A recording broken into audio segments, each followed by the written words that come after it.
जिंकतोय ग भीमराज चहुमुलकी हा झाला खरोखर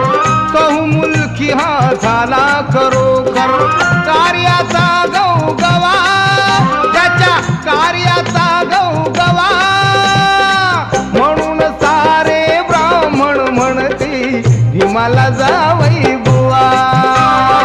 म्हणून सारे ब्राह्मण म्हणती भीमाला जावई बुवा